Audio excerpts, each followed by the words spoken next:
the record. Thank you, everybody, for coming this evening to the meeting.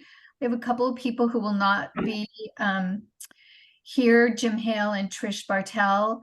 But let's see, I will go ahead and do roll call for Tom Cross. I see you. Here. Lynette. Here. Jeff Bartel. Here. Jeff K. Well, I'm here, but I'm not really an official member, so I I'll just know. You're an unofficial member. okay. Let's just keep it clear. Yeah, Kind of like Dave and Bev, they're unofficial members as well. yeah. I just can't participate as needed. Understood. Yeah. So, announcements. Oh, okay. This is somebody I don't know. I don't think I know.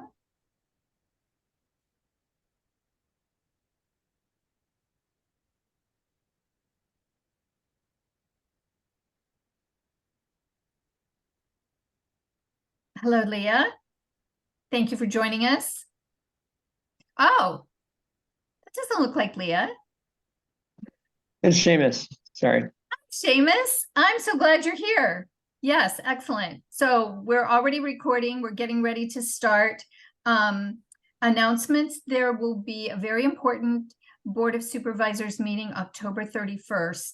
At that meeting, they will be voting. The Board of Supervisors will be voting to accept the final map for the Anastasi development, which is something on our agenda tonight. So we will be discussing it.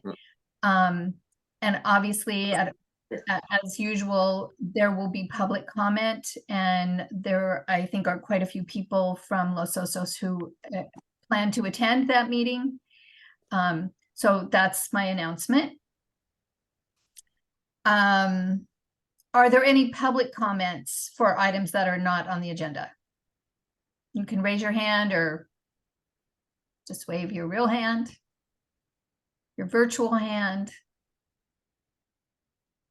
Okay, I don't see any hands, so we're going to move on to our first agenda item, which is the LOCAC Safety Forum that was held on October 4th. I did speak at the forum. It was extremely well attended. We had even a supervisor from Santa Barbara County. We had a representative from Monterey County, and we talked about safety and how we're going to move to what they call Road to Zero, which is they made a proclamation, and it's creating a safety system approach that will lead to zero fatalities and serious injuries on state highways by 2050. So that's exciting. That's important, because when you have a plan such as that, it allows you to get access to more funding from the state. So we don't have a plan right now, but once this plan is developed and in place, it will assist the county in developing funding mechanisms. One of the things that came up at the Safety Forum was some really great information presented by the Highway Patrol. And one of the things they presented was a what they call a heat map. And I'm going to share that with you because I was able to get them to send me the one for Los Osos. And what the heat map shows is where accidents are. Can you see that? Is everybody seeing that? Yes. All right. So you can see the hot spots here. And you can see where the other spots are over here in Baywood. And you can see the spots over here. So this is coming from a Highway Patrol. And obviously they're only getting the information that's coming through, you know, the officers and whatever information they get from the hospital. We know that there are many more accidents than what's showing up here, but this is showing where the hot spots are. I think this is very valuable information, and I'm going to ask that this heat map be added to our complete street safety report that was sent to us from the consultants, Fair and Peers. So I didn't see anything like that in the report. I think this is good information and something that we should add to what we've got. So any comments about that? Any questions about it?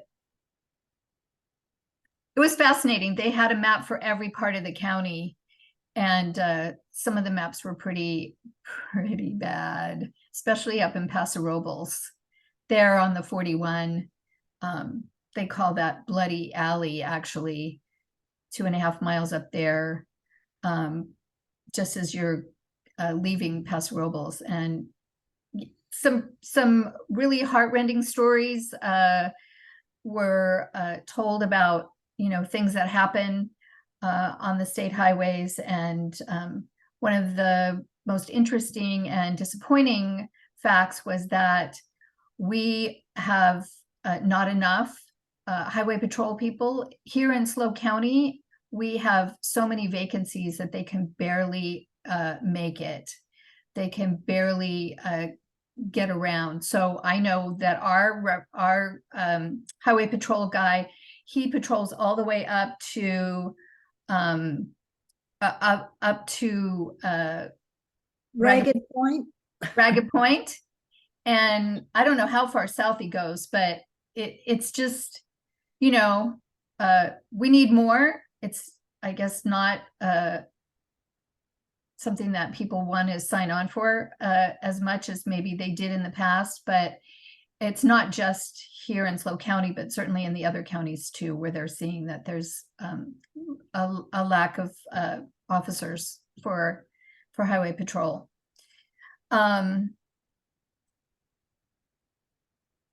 I don't really have too many more comments about the safety forum because there was just a lot of information, but I don't think it's something that we need to be necessarily honing in on. What we want to really look at is our own safety report that we got from Fair and Peers. And how many of you were able to sort of slog your way through the document? Yeah, before we start that, can you kind of describe, I understand you made a presentation for the safety forum, more, I guess, on our process to being accepted, but maybe you can briefly, I know it's not going to take a lot of our meeting, but sounds like it was well received. Maybe you can just talk about kind of the content you presented. Yeah, I wasn't exactly sure what they expected me to talk about, and so I said, what is it you want me to speak on? And they said, tell your story. So I really started at the beginning, which was back in COVID when we were all locked in, shut down, and I was walking around Baywood. I was walking on that wonderful El Moro bike path, and realized that Baywood Elementary School really wasn't in a safe place there because there was no safe place for kids to walk. And that really struck me and it bothered me. And then after COVID, I was elected onto LOCAC, and the first thing I wanted to do was be on what was called at that time the Traffic and Circulation Committee. And so I talked about joining the committee and then becoming the chair of the committee. And since I've been chair, we've really sort of reoriented this committee into a transportation committee, which involves not just cars and circulation, but pedestrians and cyclists, and then focusing on the safety aspect of what's going on here in Los Osos and why it's so important for us to develop safe routes to school, develop roads that accommodate cyclists and pedestrians. And then, the journey of getting our application into UC Berkeley and getting that application accepted, and then going through the process of having the consultants come do the on-site visit. They do all the backroom stuff with the analysis, but really the on-site visit is, I think, probably the key thing. And and just how proud I am that we have done this. Nobody else has done this, right? But now we have to launch, now we have this, but now we have to take it to the next level. And so that's what I want to talk about now. There's a lot of information in here, and it's too much for one person. It's too much for just this committee to try to digest. What I'd like to suggest is we develop a smaller working committee that will divvy up this document, the important parts, the parts that relate directly to Los Osos. There are a lot of links in the document where we can go and get more information. And so if we divide up that activity and we work together, I think we can put together a plan that will lead us forward. And so I'd like to open that as a point of discussion for the committee and see what you think about that. How much time have they provided? I know it's a pending document. They're looking for input or comment back. How much time have they given you any time? No, but I should ask. That would be good to know kind of what our parameters are. I mean, it took them a long time to get us the document. True. So I think we have some time to sort of, work through our way through it. But I will send, since I'm going to send the heat map off to Steve and Charlie, I will ask them that question and make sure that they know that we are in the process of, as I said, kind of digesting this document, and we'll be back to them with some suggestions and things like that. So yeah, sure I kind of wonder if they need to be working within their own fiscal year to complete it. I mean, those kind of parameters are probably going to be important to us. Good point. Thank you for that. Good point. I had a question about sort of who would this, whenever this document is finalized, who is it, delivered to, or, what's sort of where are we aiming this thing at? Yeah, it's a good question. So clearly we have to go to the county, because the county will be the agency which will instigate any changes that we can hope to see here in Los Osos. But I think in order to do that effectively, we have to really get a good narrative. We have to get a lot of documentation beyond what they have here. As an example, I have not reached out to Monarch Grove Elementary School or to Baywood Elementary School and sat down with the principals and said, here are the suggestions for your school. What's your input into this? And then get the school system to also support the document. If the school system supports the document, well, then that lends even more weight onto our request to the county and say, hey, I thought Baywood Elementary as an example, where they talked about putting up those sort of soft pylons, right? Because when we were there, Jeff was with me, the crossing guard talked about how the parents dropping their kids off to school just pull up to the shoulder where the actual kids are crossing and then dump the kids there. And it sort of it makes it very, very dangerous. But if you have these sort of soft pylons there where they wouldn't be able to just pull up and park right where the kids are crossing, then that would be a protection. So again, if the school says, yeah, that's great, then we get them supporting that idea. Then we go to the county and say, hey, this is a low cost thing. If you paint a line for the cars to stop at before they get to the crosswalk, that doesn't cost much money, but it can make a big difference in the safety for kids crossing. So I thought a lot of their suggestions were easy sales, if you will, because they're not expensive. There are things that obviously are more expensive, but I think some of them were like pretty minimal cost, just a matter of getting the county to say yes. So what shocked me were some of the things that they identified that are currently laws that are not being enforced. I was stunned when I saw the information about the south side of Los Osos Valley Road and where the class 2 bike lane is, that is a no parking zone. No idea.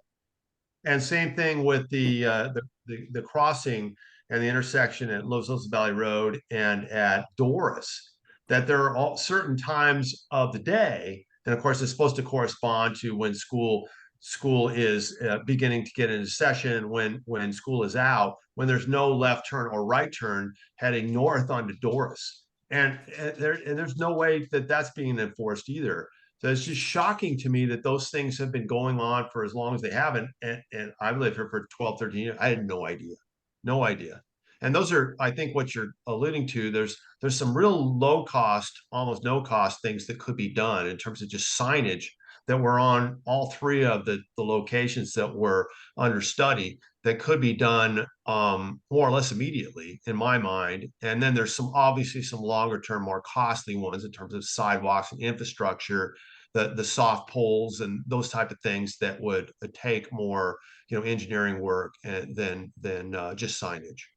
But it was amazing to me that that particularly that south side of Los Osos Valley Road, which I've been complaining about for years with the cars parked there, that's actually already a law. No idea.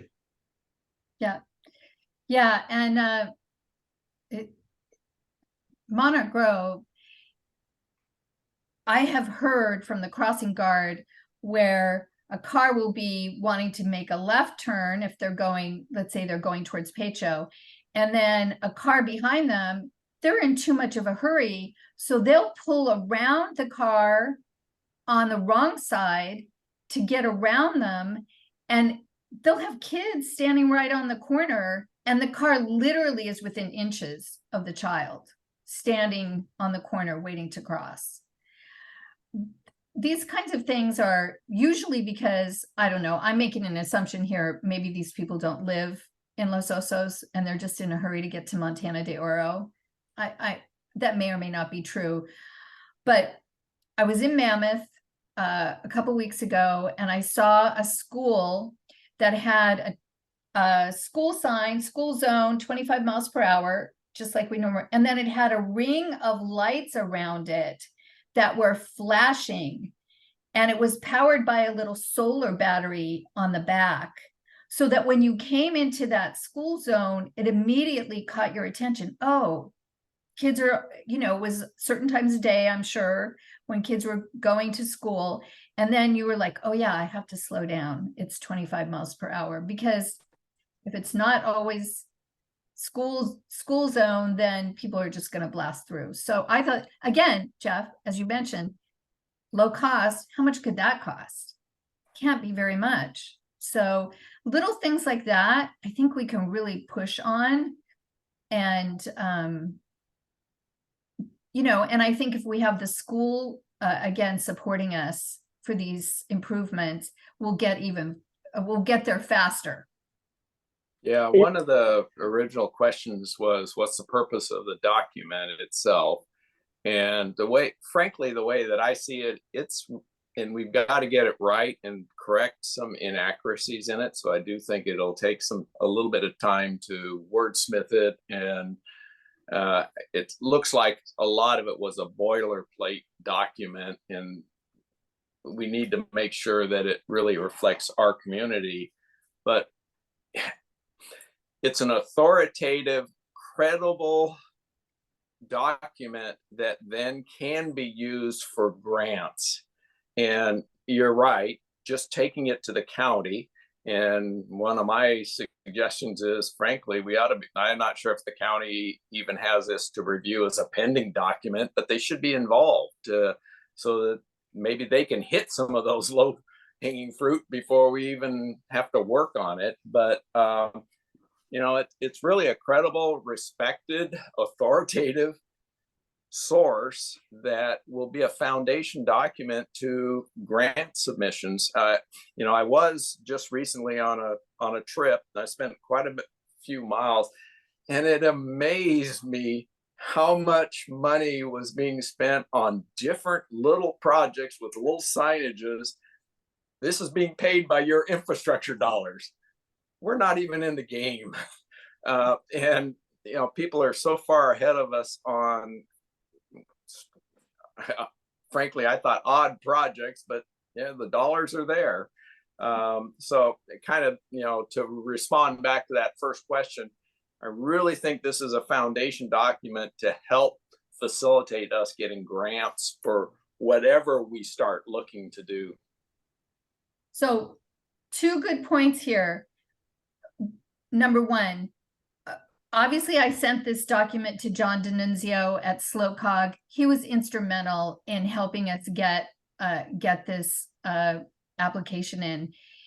He turned around and sent the document to the county. He sent it to every single person in the transportation department of the county. Jake Hudson, he's the one in charge of the Los Osos Valley Road Corridor Plan, Josh Roberts, all of them. He sent it, which to me was even more powerful than me sending it.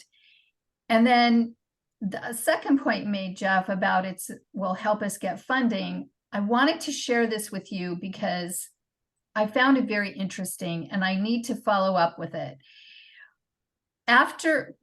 Right before we got this, and I was waiting for this, I was invited to attend a Zoom meeting from UC Berkeley, and it was a peer review about 2 of these. One was for Cal Poly Pomona, and the other was for the unincorporated area of San Joaquin County. San Joaquin County, I think, is up around Sacramento. They both talked about their documents and the things that they did, but here's the thing that I thought was most interesting.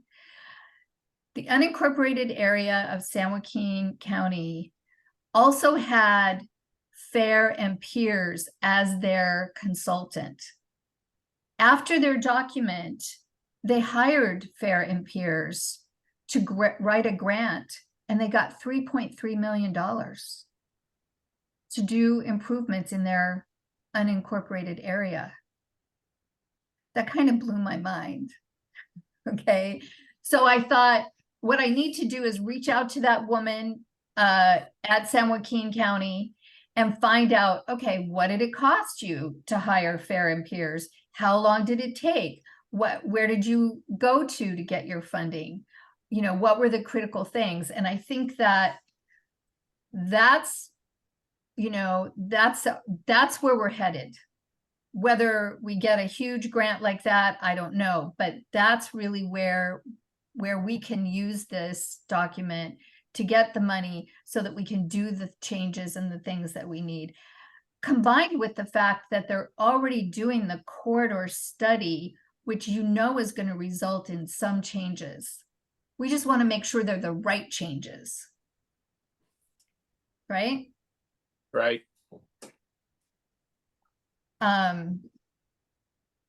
Any other comments, questions? The only thing, I'm a Baywood parent and a teacher with the school district. So, if you guys want to reach out to either or both principals, it would be straightforward for me to do so. Excellent. All right, so now I'm looking for volunteers who would be interested in meeting and dividing up this document in a way where we can each do some deep dive and then come back together and put it together in a way that really will make it a powerful document for Los Osos. When? I'm happy to participate. As I'd like to know our time frame, though, that they need to have a response back. Got it. I will find out. I know Jim Hale said he would be involved. Obviously, I'll be involved. Seamus, I've got you. Okay, great. And so I'll reach out to you guys after, after the meeting. We'll, sort of figure out how is the best way to do it, so that everybody can, do their part. That way we, because if you wait for me to do it, guys, it's going to take too long because I have too many other things that I have to deal with right now. So, and I don't want this to sort of languish, if you will. All right, cool. Anything else on Safe Track, or should we move on? No, one other point I'll make, and it actually had to do with the corridor study, and it came about from Dave connecting me with the consultant when he was out at I think the farmer's market. I was actually talking to my phone. I was trying to reach back to ask him some more questions through the county, and I got pretty frustrated in not getting a response. And then I went on a trip, and there's just a variety of things. But anyway, I finally talked with Jake, and he's looking into one of the things that I think I brought up at one of the last meetings was all of those dot points. Once you've looked at some dot points, you don't want to have to re-look at the same dot point. You want to see the new dot, the new comments. And he was going to look at to see if there was a way that either he or somebody could prepare something that would age it or time sensitive things. So you could say, hey, I was in there in August. I want to now see the stuff in September or whatever. So it's an action item he took.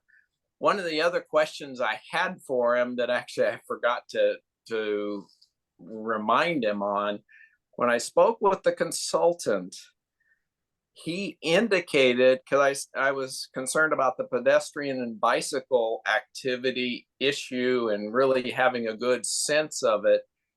And he indicated that they were looking to do I guess a manual survey of the bike and pedestrian activity along, and I assumed Los Osos, LOVR, in September. That was the only time I ever heard that comment, and I haven't actually gotten a confirmation from Jake whether that happened or was going to happen or is going to in the future. But it just doesn't seem like we've got good data there. I didn't think we had good data, and it sounded like they were trying to come up with some sort of data. And I don't know if anybody else has heard that as well, but I think that's a key component. And adding to it, if some of that had to do with what was fronting Monarch School, that might help that activity as well. So I just throw that out there. I've still got to call into Jake, and we just have a hard time getting back and forth. So if I remember correctly, and I have to go back into my emails and look, LOCAC was doing a count, a pedestrian and bike count, and it probably was this September count. I only know about it because they sent an email out looking for volunteers to stand on street corners and count people. So I don't know what the result of that was. Hopefully. Yeah, I think we should find out, I guess. If it sounds like that's probably what it was. That's kind of the description that he had that was going to happen. But I think that would be illuminating or not Okay. to see. Yeah. All right. And Dave, you have a comment? Yeah, I just wanted to add that can you hear me? Yes. Okay, good. I just wanted to add that the problem with surveying to see how many people are biking and how many people are walking is because so many people are not biking and so many people are not walking. And the reason that they're not is because it's unfriendly out there. So a better survey would be how many people would think of walking on something if in fact there was a bike path, or how many people would think, biking. How many people would think of walking if in fact there was a sidewalk from point X to point Y? So that's a different kind of a survey. And certainly, if you look at the number of bikes that go up the bikeway on Los Osos Valley Road by the post office, for instance, it's not a very large number.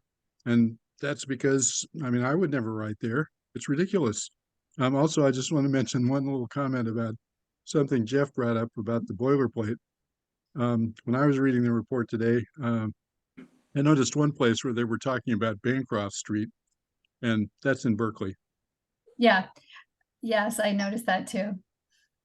There, the whole beginning part is kind of boilerplate, really. But then when you get down to the specifics of Los Osos, that's where the juicy part is.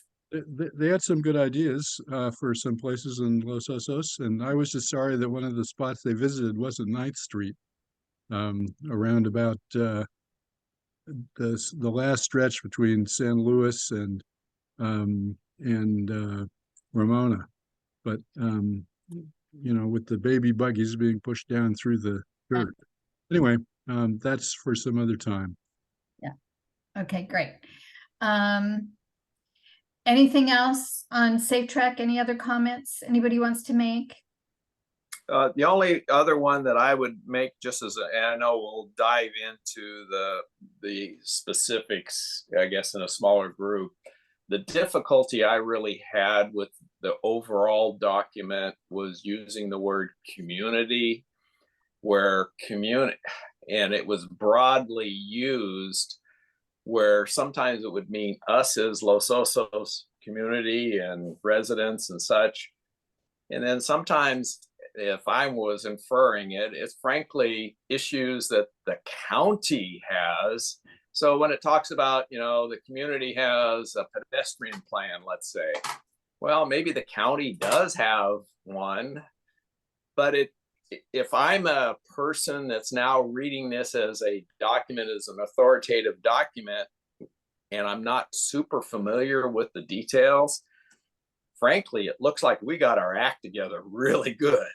And so that's going to be some of the slant that I hopefully we can correct, that the right party, that there's certain things that the county really has responsibility or an agency thing to do. And there's things the community, the people that sponsored this, have control of or say in. That was a real difficult thing for me to try to read through and really make sense if I was really a non-familiar person with the material.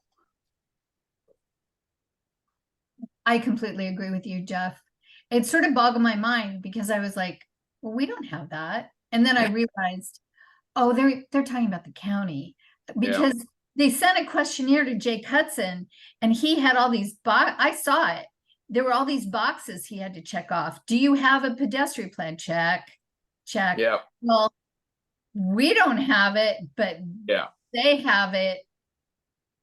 We need that's the thing we need to get really straightened out, because we're talking focused on Los Osos.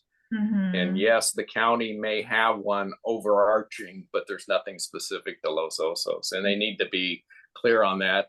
And kind of back to Dave's point, and back to the drive is zero fatalities is the issue. We do have to be careful with the statistics. We aren't just looking, well, we are looking for zero fatalities, but not only trying to just keep the minimum there, we're trying to grow the people that actually bike and walk. And that gets into, green gas stuff and health and all kinds of things. That doesn't really come out in the report as well. It's really focused on existing collision data, which you have. Well, your heat map shows more than I would have seen, but if I go back and look at anything that I've seen through Safe Track, frankly, we're very thin on issue. Part of the issue, though, is because people don't go because they don't want to be one of those statistics. And it's how do you get that thought process framed in this kind of document? Yeah, agreed. The statistics, 2010 to 2020, I thought were so sparse that I was shocked. And I thought, I know that there are more than that, but unfortunately, they're not getting reported necessarily. So, Yep. Yeah. So anyway, we can work on that, in more detail, but those were kind of the overarching themes that I thought were gonna pretty hard here is the boilerplate component and then mixing up county versus community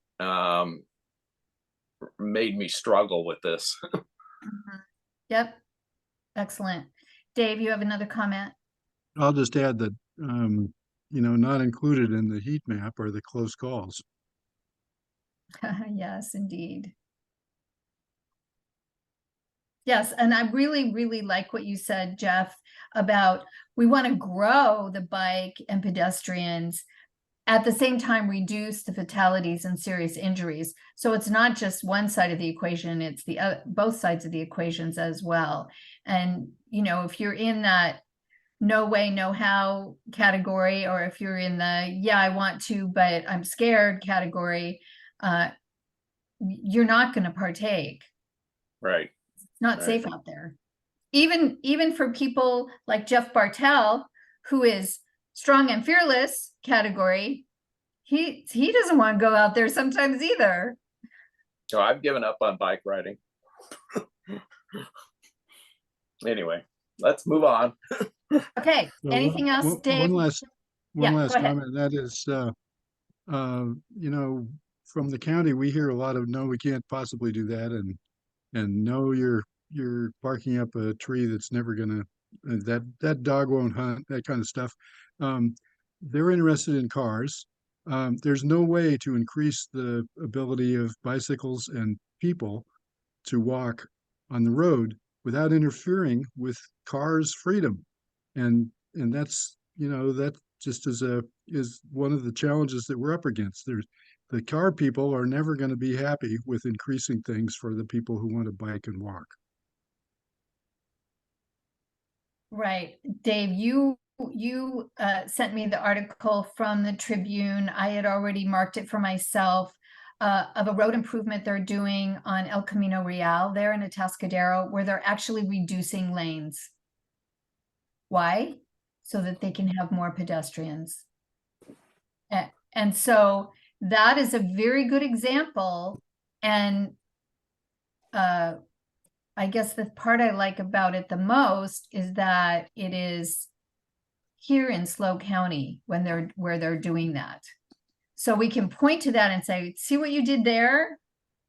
We want to do that here, kind of thing. So if you haven't seen that, what I'll do is I will send it out to you in an email so everybody has a chance to look at it. Lynette? I would just say they will counter by talking about SLO City, how they have reduced lanes to accommodate bikes, and the town hates it, at least the vocal ones. So just keep that in mind too. Well, they're doing it in Atascadero, so I guess they'll have the same problem. And I learned from the report that you sent us that it's called a road diet when you cut lanes. A good kind of diet. The only thing, yeah, and I would agree with what everybody said. The only thing I would add is, if you look at the comments on the Los Osos Valley Road study, it's clear in Los Osos there's a lot of people who want more safe options for biking and walking and all the rest. Like, yes, it might be expensive, and yes, there's all sorts of considerations, but like, to say that the community would be against it, I think we have a pretty persuasive document that argues the other way. I agree. Okay, any other comment before we move on? Okay, so agenda item C, the Anastasi development. This is a request for the county to approve the final map for 97 home development. I don't know how this has been, ever since our last LOCAC meeting, this has been all we've been talking about, frankly. I am going to pull up a picture that we can look at while we discuss. And thank you, Dave, for sending me this. Here's the development, this whole section here. We know where this is. It's where the driving range is down at Sea Pines. Here's Monarch Lane. And what Dave did is he showed where the fire truck would have to go in order to get to a home that was burning in here. And I thought that was very good information for our committee to examine. This map was designed in 1989. It's over 30 years old. And we've been told that the developer does not have to abide by any requirements, current requirements that were not in place back in 1989. Now, that's not exactly true. They did add some requirements when they would come up for extension. They would say, okay, but you have to do some things that involve drainage. And you have to, there were some things that they did add, but at this moment in time, they're saying they've checked all the boxes. There's nothing they can do other than to accept the map as is. This is not very popular right now with many people here in Los Osos, and many of us will be going to the supervisors meeting on October 31st, and we will be making public comment about this. I'm just speaking for myself now. Would I like to see this developed? Yes, I would. But I would like to see it developed in a modern way that has green space, that has affordable housing mixed in with single family residences. And we can see good examples of this type of development in other parts of the county. So we know how it's done. We know what it's supposed to look like, and it doesn't look like this. So hopefully we can convince the Board of Supervisors that they don't need to accept this map as is. And we're just going to see what happens. Obviously, one of the biggest issues for this development is water. We're not going to talk about water tonight, but I think we should talk about the transportation aspect of it, the increased amount of traffic. So who would like to start? Well, when I read the material, frankly, you're saying this is the final. I thought it was asking for another year or a period extension, and I was surprised to see all these extensions that were happening. But you're saying this is the final, so that's a little different. The other thing, and I'm going from memory, but I thought the community plan, when you did some sort of a development like this, frankly, on the transportation, when we start talking RIFs and stuff like that, impacts, it only affects like up to a quarter mile from that development. I may not be saying exactly right, but I know when I was talking with Josh on some other issues, the immediate impact to the location, frankly, downstream, it wasn't their problem type thing. So I don't know. You're certain this is a final, ready to develop plan, huh? Yeah, well, we had the same impression, Jeff. We were we had the understanding that this was going to be coming to the Board of Supervisors for one more on a long list of them, 1-year extensions. And then when the county actually came to LOCAC, a number of county people came. There was David Grimm from Public Works, and then legal counsel came, and then John Diodati came, and John Waddell came, and they all showed up at our LOCAC meeting and informed us that, in fact, this was to accept the final map and that there was nothing we could do to stop it, and that it would go, it's not even on the agenda, it's on the consent agenda. Okay, well, that's It's different gonna than the fly that your through. material within LOCAC showed. At least I guess I saw the precedent material that you're saying we thought it was a 1-year extension because it talks about all that stuff. And that's fine. Let's move That's what on. we I didn't realize it was final. Final. Yeah. So we'll see. You know, I don't know how it's going to end up. Lynette?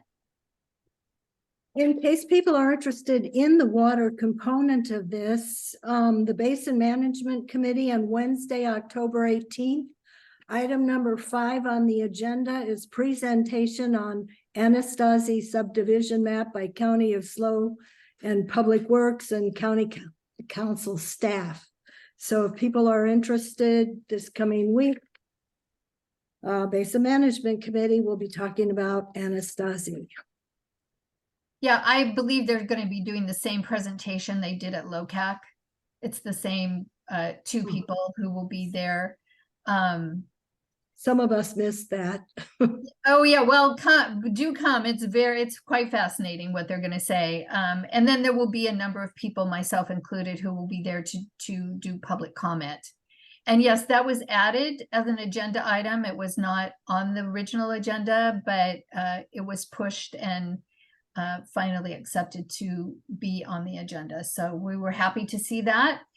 And so, you know, there are a lot of issues here. There's the water issue. There's also the trees issue. There's existing trees.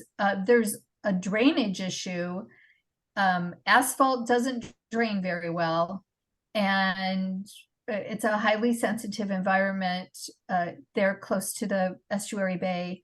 So there are just many questions that we have about this development and how it's really going to be implemented. So how does the California Coastal Commission play into this? If you can't even build a granny unit, I guess. Well, here's the answer to that question. The Coastal Commission is not involved with developments.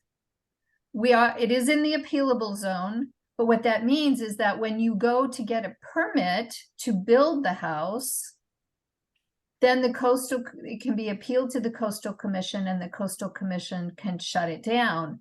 But they're not pulling permits for these homes. This is just the map. Oh, I see. So, all right. So we're just talking about the map right now. And then because it's in the prohibition zone, they can't build anyway. But once the prohibition is lifted and they go to issue permits for these homes, then the Coastal Commission could weigh in. But right now we're just talking about, it's a development of 97 homes, and basically that's what it looks like. I understand a little better now. I know we got some real education. I mean, from a transportation perspective, I would say like the same stuff that we're talking about, throughout Los Angeles, you would want to see applied here, right? You would want to see safe bicycle infrastructure. You would want to see, safe routes for kids in these developments walking to Monarch Grove, right? So from a purely sort of transportation lens, now, if they're saying this is the map and there's nothing we can do about it, then I'll take them at their word. But certainly, I think we would want to see stuff like that included in any kind of final, plan. Yeah, agreed. So their existing permit expires December 14th. So, should this not get approved, or it's not an approval, it's just an acceptance. Should this not be accepted on October 31st, there would be 3 more Board of Supervisor meetings where there would be the opportunity for this to come back and get accepted. But once you get past December 14th, then they have to start over. The old map no longer will come into play. This is my understanding, okay? The old map will not come into play. They have to create a new map. It would at that time have to comply with all of the current requirements, which would include CEQA and I don't know what else. So, so that's kind of what we're shooting for, I think. Trish or Jeff, I'm not sure which one of you raised your hand. It's me. So what we're going to be bringing, some of our talking points for the Board of Supervisors is the fact that there's going to be 400 more people in this neighborhood now. Quite a few of those are going to be children. And we do need safe bike routes. We have the lowest amount or lowest percentage of parks in SLO County per population. So we were asking for a park in that. If we can delay the project, like Deborah said, until December, then we can get a park in there. We can get safe routes to school. We can get what we need. So we just need to find a loophole to delay the project and get the Board of Supervisors to agree to delay the project so that we can get a good new map that will have the benefits we need for our community. That's the plan.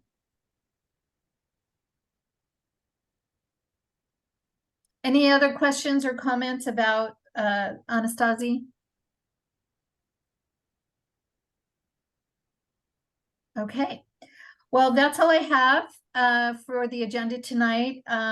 If you and thank you to my subcommittee members, Jeff Bartell, Jeff Krebs, Seamus, and Jim Hale for helping out with you know, really digesting and getting the most out of this document. I will send an email to Charlie and to Steve about, you know, what's our deadline, and we have some things we want to send you, like the heat map, and also, you know, really question them about that community, where community sometimes means Los Osos and community sometimes means county, and really we need to sort of delineate that, I think, a little bit better.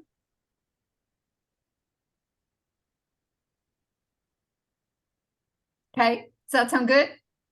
Yep. All right. All right. Thank you all so much. Thank you, Seamus. I really appreciate your input, especially being a father of school children and a school teacher. Your help is going to be very, very valuable to me, because I don't have either one of those. I don't have school-age children, and I'm not connected to the school. So I really feel like that is a key component to getting some of this stuff moving forward. All right, and you can spread the word too. All right, everybody, thank you so much. Trish, you want to stay on so that I could just chat with you for a moment? Yep. Great. Thank you. Bye. Thanks. Bye.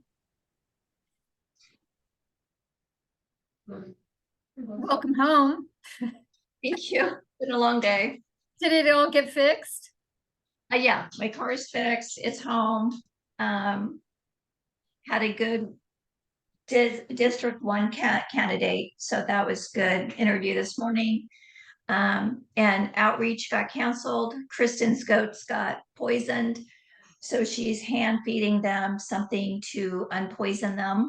Her ducks got poisoned? Her goats. Oh, her goats got poisoned? Yeah, that are out on the synagogue property. Oh my gosh. So they're trying to figure out, number one, how, and they're trying to save them right now. Oh And my then gosh. I was going to continue to run the meeting for Kristen, and then Jim backed out. So I sent something to Molly, Andrea, yourself. So we're canceled. We'll just add on some outreach tomorrow at the strategic planning. Okay, all right, well, good. That's Yeah. great. Then I don't have to take my sweatpants off. No, you can keep those on. I'm gonna put mine on and just relax. Cool, great, all right. So, all right. Well, tomorrow, I'm gonna sit down and sort of write up what I'm gonna say and practice it a little bit so that I don't forget anything. Yeah, I've got to do that and I've got to get ready for the strategic planning. So I've got to go through all of the slides and get all that done. So, Oh yeah, you got a lot to do. yep. All right, cool. Yeah. All right, well, All I'll see right. you tomorrow. Okay, sounds good. Thanks. Bye.